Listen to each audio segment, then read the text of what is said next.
Hello दोस्तों। तो machine चल रहा था हम लोग का, है ना। तो मशीन में देखिए कहाँ तक पहुंच गए थे भाई आप लोग। मशीन में आप लोग ये देखिए टॉर्क था आज आपके पास। आज आप हम लोग पढ़ने वाले थे जी इलेक्ट्रोमैग्नेटिक टॉर्क और ग्रॉस टॉर्क। आज क्या पढ़ने वाला हूँ, इलेक्ट्रोमैग्नेटिक टॉर्क और ग्रॉस टॉर्क। एक बार मैं देख लेता हूँ कि आपका विजिबल है या नहीं।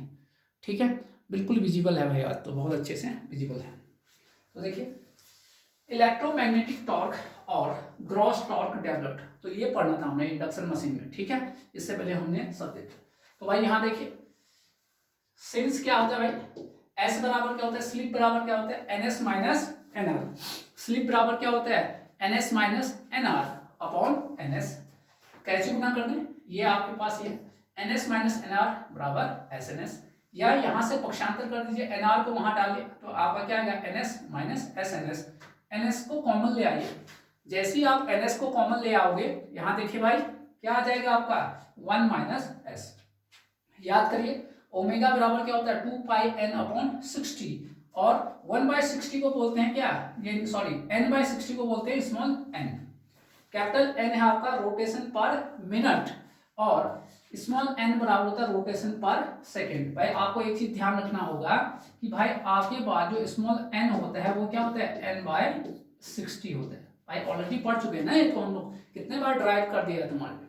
ठीक है, यहाँ आइए तो मैं इसका यूज करने वाला हूं। तो यहां से देखिए एनआर की जगह क्या लिखूंगा, यहां से एनआर की जगह क्या लिखूंगा, ओमेगा आर इंटू कैसे गुना होगा 60 अपॉन कहां 2 पाई, आर है तो यहां पर ही ओमेगा आर बराबर बराबर देखिए एनएस की जगह क्या लूंगा ओमेगा एस 60 अपॉन 2 पाई, मतलब किसी को एक बार एनआर लिख दिया एक बार एनएस, इंटू क्या है इसके साथ 1 माइनस एस, ये कैंसिल हो गया तो ओमेगा आर बराबर क्या आ गया 1 माइनस एस, क्या आ गया ओमेगा एस आ गया।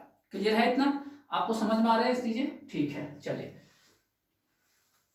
यहां देखिए फिर टॉर्क, देखिए टॉर्क का फॉर्मूला क्या होता है, पावर अपॉन स्पीड बराबर टी एम बराबर P M upon omega. Power flow diagram बनाया था आपको प्रीवियस क्लास में, तो वहां पर आपका ये देखिए मैकेनिकल टॉर्क था आपके पास P M upon omega, power ये है और ये। तो जरा ये देखिए पीएम का मान जब पावर फ्लो डायग्राम बनाया था तो क्या आया था 1 minus S into PG. PG जो है आपका एयर गैप पावर था आपका, या रोटर पावर इनपुट। ये देखिए omega R 1 minus S omega S, अभी आया था प्रीवियस, ये देखिए आपके पास, ये देखिए ओमेगा आर कहाँ गया आपके पास, ये यहां से आया था। ठीक है 1 माइनस एस इंटू, अब ये तो ठीक है। सो टीएम वहां से देखिए टीएम बराबर पीएम का मान क्या है 1 माइनस एस इंटू पीजी, ये आपका ये 1 माइनस जो है इसको यहां रख दिया अपॉन ओमेगा आर का मान क्या है 1 माइनस एस ओमेगा एस, ये कैंसिल आउट हो गए तो क्या बचा पीजी अपॉन ओमेगा एस, क्या बचा पीजी अपॉन ओमेगा एस। तो टीएम मैकेनिकल पावर डेवलप्ड बराबर क्या होता है पीजी अपॉन ओमेगा एस। अब आपका शाफ्ट पावर, अगर शाफ्ट पावर हो तो सेम चीज पावर अपॉन स्पीड, तो पी एस एच है शाफ्ट पावर, तो ओमेगा आर बराबर क्या होगा 1 माइनस एस ओमेगा एस, अभी प्रीवियस में देखा था प्रीवियस स्लाइड में आपने। तो टी एस एच बराबर क्या हो गया P S H upon 1 minus S into omega S. Clear हो गया भाई इतना, ठीक। अब अच्छे से नोट्स बनाना मैं इसके। अब जो आपका इक्विवेलेंट सर्किट है ये था आपके पास, आपको बताया था ना इक्विवेलेंट जो सर्किट बना था आपका ये बना था। तो यहाँ देखिए ये हो गया आपके पास R1 JX1, ये सब आया है आपके पास, ये सब बताया था इक्विवेलेंट सर्किट कैसे होता है करके, कैसे ड्राइव हुआ, पूरा ड्राइव करके आपको बताया मैंने प्रीवियस लेक्चर में आपके पास। तो उसी चीज पर डिस्कशन कर रहे हैं। तो जरा देखिए ये प्राइमरी साइड को स्टेटर साइड बोलते हैं, और सेकेंडरी साइड जो होता है उसे क्या बोलते हैं रोटर। ठीक है, तो स्टेटर साइड केवीएल यूज करने पर, तो आप यहाँ पर केवीएल यूज कर रहे हो, तो देखिए ऐसे करके घूमे कहां पर एंट्री मारा माइनस में, तो माइनस बी आ गया आपके पास I1 क्या हो गया R1 plus JX1 plus E, कहां पर ये एरो को प्लस बोलते हैं E1 बराबर 0। अब आपको मैंने बताया था ट्रांसफार्मर का एनालॉगस होता है इंडक्शन मशीन, तो ट्रांसफार्मर के प्राइमरी को अगर V1 से दे रहे थे तो आज मैं इसका जो V दिया था इसके भी क्या दूंगा, इसको 1 से दूंगा प्राइमरी साइड से। तो मैं यहाँ पर क्या लिखूंगा E1 बराबर E1, तो ठीक है ये देखिए E1 बाकी सबको पक्षांतर करेंगे तो V क्या बन जाएगा आपका V1 बन जाएगा। ठीक है, हमारा एजम्पशन है, नोटेशन है, इसलिए लिया है V1, तो ये आपका E1 बराबर क्या होगा minus I1 R1 plus JX1। ठीक है, इतनी बात आपको क्लियर रहनी चाहिए। अब देखिए, तो चूंकि कॉपर लॉस को कम करने के लिए R1 को डिजाइन करते समय, R1 कौन है, स्टेटर वाला रेजिस्टेंस। जब आप कॉपर लॉस को क्या होता है आई स्क्वायर आर, भाई आपके पास किस में निर्भर करता है, रेजिस्टेंस पर। तो आप शुरू में जब आप डिजाइन करोगे उसी समय जो है रेजिस्टेंस के मान को क्या रखा जाता है, कम रखा जाता है, ताकि आपका कॉपर लॉस क्या हो जाए, कम हो जाए। आई स्क्वायर आर ना, आर कम होगा तो आपका लॉस कम होगा। समय क्या है, डिजाइन करते समय कम रखा जाता है। सो आप इसको क्या नेग्लेक्ट भी कर सकते हो, R1 और X1 दोनों को नेग्लेक्ट कर सकते हो। जब नेग्लेक्ट करोगे तो ड्रॉप आपका होगा नहीं, तो E बराबर क्या, E1 बराबर क्या हो जाएगा V1, या V1 बराबर E1। तो इसका मतलब क्या हुआ भाई, ये देखिए आपका जो इक्विवेलेंट सर्किट है, अगर आपने ये और ये नेग्लेक्ट कर दिया तो इसका मतलब ये होगा कि जो E1 है वो किसके बराबर हो जाएगा, इस V के बराबर। इस V को ही आपने कहा है V1, तो वही चीज ये कह रहा हूं। तो इसका मतलब मैग्नेटाइजिंग ब्रांच ये देखिए यहाँ को शिफ्ट हो जाएगा। याद करिए ट्रांसफार्मर में भी आपको ऐसे ही बताया गया था उस समय, ठीक है, अप्रॉक्सीमेट इक्विवेलेंट सर्किट कहा था उसे, तो सेम थिंग यहाँ पर हो रहा है।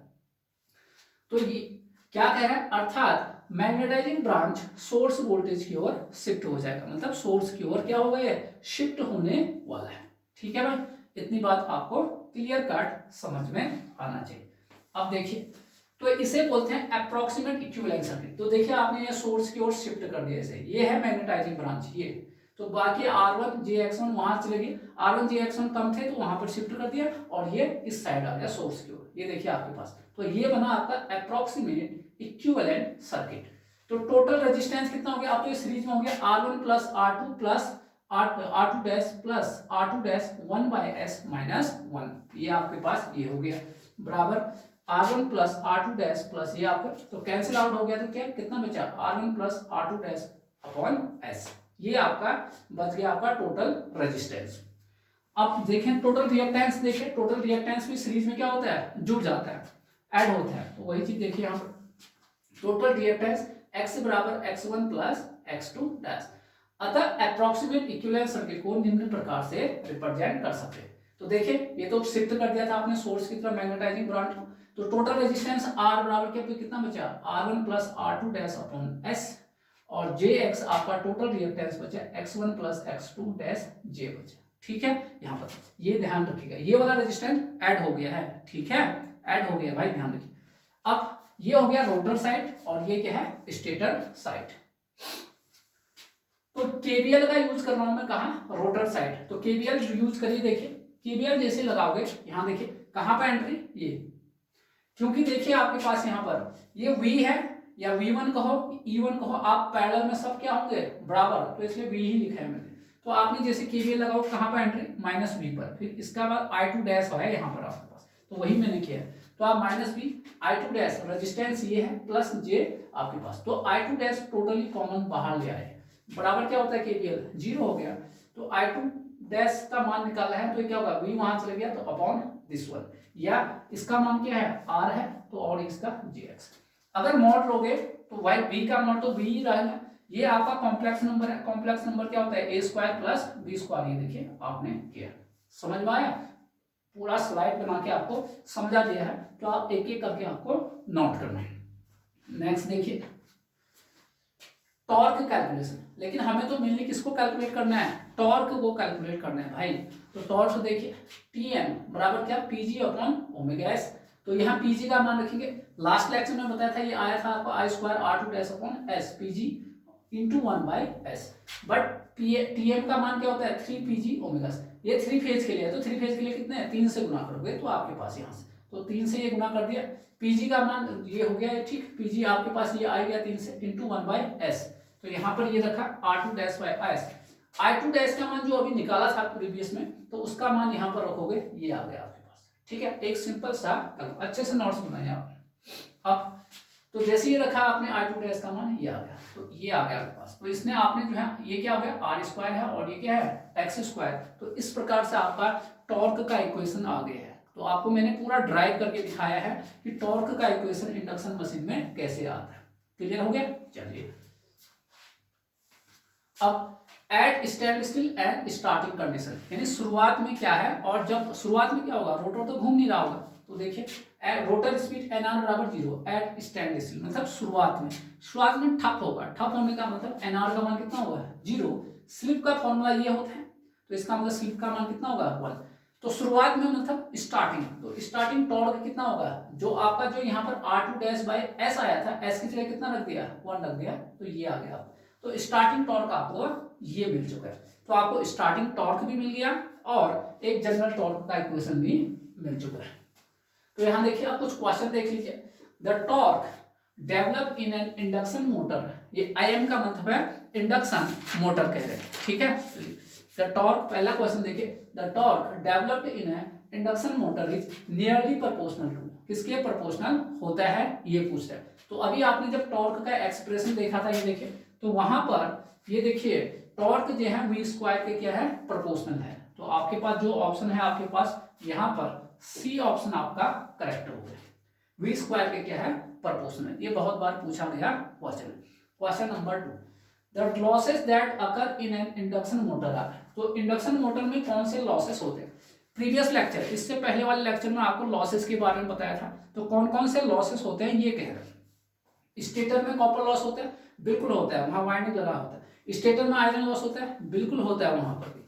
रोटर में कॉपर लॉस होता है, रोटर में वाइंडिंग रखोगे तो वाइंडिंग कॉपर का बना होता है। विंडेज एंड फ्रिक्शन लॉस बिल्कुल होता है। इसका मतलब क्या हो गया, ऑल ऑफ दी अबव। ये आपका हो गया क्वेश्चन नंबर 2। नेक्स्ट देखिए क्वेश्चन नंबर 3 की ओर आइए। In a 3 phase induction motor iron loss are mainly, ये इस वर्ड को बहुत ध्यान से देखना है। इसी क्वेश्चन में, इस वर्ड में इस क्वेश्चन का आंसर छुपा हुआ है। इन a 3 phase induction motor iron loss mainly occurs in, जो आयरन लॉस होता है मेनली होता है, कह रहा है कहां पर होता है, स्टेटर एंड रोटर में, या rotor core and rotor teeth में। तीसरा कह रहा है stator core and stator teeth में, या स्टेटर वाइंडिंग में। ये क्वेश्चन काफी आपका इंपॉर्टेंट है।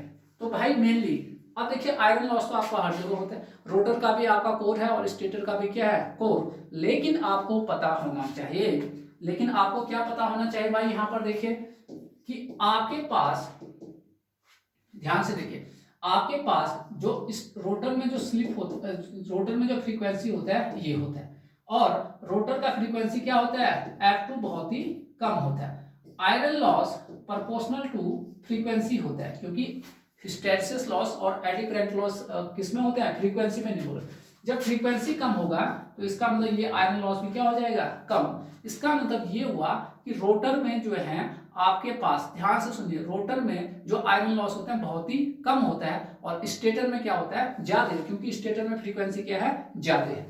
तो इसका मतलब ये हुआ, यहाँ पर पूछा मेनली, अगर पूछता कहाँ पर होता तो मैं तो कह देता कि रोटर पे भी होता है ये और स्टेटर, लेकिन इसने पूछा है केवल ये बताया मेनली कहाँ पर होता है, जहां पर, इसका मतलब दूसरी जगह जो होता है उसको आपको नेग्लेक्ट करना है, यही तो बात हुई। तो इसका मतलब ये हुआ भाई कहाँ पर होगा, केवल स्टेटर और स्टेटर टीथ पर, ये हो गया, ये मेनली पूछा है ये। बाकी जगह रोटर में क्यों कम हुआ, क्योंकि वहां पर उसका क्या है फ्रीक्वेंसी कम है। देखिए नेक्स्ट क्वेश्चन में मैंने उसी बारे में डिस्कस किया, iron losses in the rotor of 3 phase induction motor is negligible. तो वहां पर नेग्लेक्ट क्यों किया कह रहा है, तो उसका एक्सप्लेनेशन मैं ऑलरेडी कर चुका हूं। क्या एक्सप्लेनेशन है, क्योंकि आपका फ्रीक्वेंसी क्या होता है, very low frequency of induced EMF in rotor, तो आपका फ्रीक्वेंसी क्या होता है बहुत ही कम होता है, क्योंकि ये स्लिप का मान क्या होता है, कहाँ गए, स्लिप का मान बहुत कम है, तो रोटर का फ्रीक्वेंसी को क्या कर देता है डाउन कर देता है। क्लियर हो गया, देखिए कितना बढ़िया क्वेश्चन है आपके पास। नेक्स्ट देखिए, द फैक्ट, अच्छा ये तो उसी के ऑप्शन है, रोटर इनपुट ऑफ 3 फेज, क्या कह रहा है, rotor input of 3 phase induction motor is equal to. तो इंडक्शन मोटर में जो आपने कल रोटर पावर फ्लो डायग्राम पढ़ा था, उस पावर फ्लो डायग्राम में क्या पता था, रोटर का इनपुट कौन सा पावर था, ये पूछ रहा है आपके पास, ठीक है, बता सकते हो, क्या बताओगे भाई, ये rotor input of 3 phase induction motor is equal to, क्या होगा, क्या था भाई, रोटर में पीजी था। पीजी कब आया था, जब आपने टोटल इनपुट पावर में से स्टेटर का कॉपर लॉस को घटा दिया था और स्टेटर के आयरन लॉस को घटा दिया था, उसके बाद जो पावर बचा था उसी को आपने कहा था क्या, रोटर का इनपुट पावर, या इसी का नाम दिया था एयर गैप पावर, या उसी का नाम दिया था पीजी, पीजी आपके नाम। तो है कहीं पर ऐसा, input to the motor minus stator copper loss minus iron loss, ये तो हो गया फिट, ये ठीक है। मैकेनिकल पावर डेवलप्ड, ये तो पीएम माइनस विंडेज, ये तो है नहीं आपके पास, ठीक है। ये तो आपका शाफ्ट पावर आ गया। Input to the motor minus windage and friction, ये तो बिल्कुल उल्टा हो गया। फिर स्टेटर और कॉपर कहाँ डालोगे, लॉस जो हुआ था। Input to the motor minus stator iron loss minus windage and friction, नहीं ये ठीक है। यहाँ पर स्टेटर का क्या होना चाहिए था, कॉपर लॉस होना चाहिए था, तब ये सही हो, ठीक है भाई। तो ये आपको क्लियर कट समझ में आना चाहिए। नेक्स्ट देखिए, इन an induction motor what is the ratio of, आपको एक अनुपात निकालना है। क्या अनुपात निकालना है, copper loss and rotor input, copper loss और रोटर इनपुट का क्या निकालना है, अनुपात निकालना है। तो आपको बताया था भाई सॉल्यूशन देखिए कल जो डेरिवेशन किया, रोटर कॉपर लॉस क्या बताया था, रोटर बहुत इंपॉर्टेंट क्वेश्चन है भाई, रोटर कॉपर लॉस होता है एसपीजी, ठीक है। Rotor copper loss and rotor input, और रोटर इनपुट क्या होता है, पीजी होता है। रोटर इनपुट, जो रोटर इनपुट होता है वो होता है आपका पीजी। तो क्या निकालना है आपको, ध्यान से रखिए, रेशियो अनुपात निकालना है। कॉपर लॉस, तो कॉपर लॉस क्या है, SPG upon rotor input PG, तो पीजी से पीजी कैंसिल हो गया, तो रेशियो क्या आ गया, एस आ गया, है नहीं ऑप्शन, बिल्कुल है भाई। तो ये आपका एस आपका क्या आ गया, आंसर आ गया। चलिए नेक्स्ट क्वेश्चन की ओर मूव करते हैं। The rotor power output of a 3 phase induction motor is 15 kilowatt. भाई रोटर से जो पावर आउटपुट था उसे मैकेनिकल आउटपुट किया था, और मैकेनिकल से अगर फ्रिक्शन और विंडेज घटाओगे तब आपका शाफ्ट आया था। तो रोटर से आया है अभी, तो इसका मतलब ये है मैकेनिकल पावर।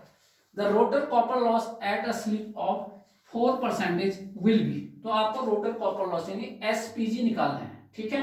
तो देखिए क्या दिया है, देखिए रोटर पावर आउटपुट पीएम दिया है, ये बताया था मैंने, कितना है 15 किलोवाट। पीएम का फॉर्मूला क्या होता है, पीजी 1 माइनस एस होता है, ड्राइव कराया आपको सब। तो देखिए मान रख दीजिए 15 पीजी 1 माइनस एस, ये किलोवाट में है, ध्यान रखिएगा। तो आपके पास पीजी 1 माइनस 15 किलोवाट यानी ये आ गया 15,000 आ गया आपके पास, कितना आ गया 15,000, यही तो आएगा ना। पीजी कितना है 15 किलोवाट, ठीक है, ये आ गया भाई। फिर अच्छा किलोवाट में था ना, रुकिए लास्ट में किलोवाट में ही रखेंगे। तो भाई यहाँ देखिए, यहाँ देखते हैं, ये देखिए कैची गुना कर दो यहाँ से, ये हो गया 1500, 100 में से 4 गए 96%, ये ध्यान रखिए, ये किलोवाट में आया, ठीक है, किलोवाट में आया। रोटर कॉपर लॉस क्या होता है, ये देखिए आरपीजी एसपी, ये किलोवाट में आया है भाई, ध्यान रखिएगा किलोवाट, क्योंकि आपका मैं कहता हूँ एसपीजी होता है रोटर कॉपर लॉस, ये करा आपने घटाया तो इतना आपका किलोवाट आ गया। किलो को मतलब 1000, तो 1000 से इसको गुना करेंगे तो कितना गया 625 वाट, है कोई ऑप्शन में जरा देखिए, 625 वाट बिल्कुल है भाई। कौन सा ऑप्शन है, बी ऑप्शन आपका सही होगा। कितना वाट, 625 वाट, ठीक है। चलिए नेक्स्ट क्वेश्चन की ओर मूव करें, ये हो गया। चलिए नेक्स्ट क्वेश्चन, ये द स्टेटर क्या है, the stator referred resistance in the equivalent circuit of N induction motor representing mechanical output. तो कह रहे कि भाई जब रोटर से आपने कहाँ कर दिया, स्टेटर की ओर आपने क्या कर दिया, रेफर कर दिया, तो मैकेनिकल आउटपुट को एक रेजिस्टेंस ने रिप्रेजेंट कर दिया। उस रेजिस्टेंस का नाम क्या है, ये आपको पूछा गया है, ठीक है।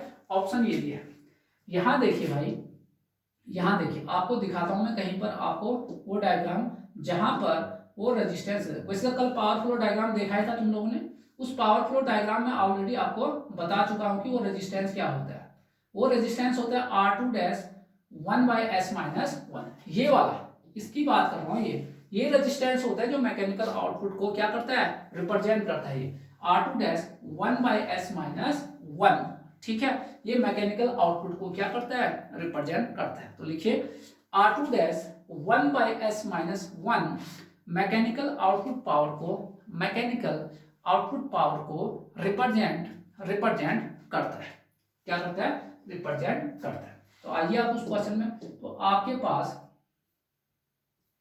ये आ गया, आप ये देखिए, यही था ना ये क्वेश्चन, ये तो है कहीं पर R2 डैश 1/s-1। ये है आंसर आपके पास। आई होप कि आपको जो है टॉर्क से रिलेटेड कॉन्सेप्ट समझ में आ गया होगा। अच्छे ढंग से आपको स्लाइड बना के मैंने जो है पढ़ा दिया है, आपको एक एक चीज नोट करना है, ठीक, आपको क्लियर कट रहेगा। नेक्स्ट जो वीडियो लेके आऊंगा उसमें मैं आपको समझाऊंगा टॉर्क स्पीड करैक्टर, या टॉर्क स्पीड कहिए या टॉर्क स्लिप करैक्टरिस्टिक, बहुत ज्यादा इंपॉर्टेंट है इंडक्शन मशीन में, बहुत बार पूछा जाता है इसको, ठीक है। तब तक आप जो है पढ़िए और प्रॉपर नोट्स बनाइए। जहां डाउट हो मुझे कॉल करके या व्हाट्सएप करके मुझे पूछ लीजिए, ठीक है। थैंक्स।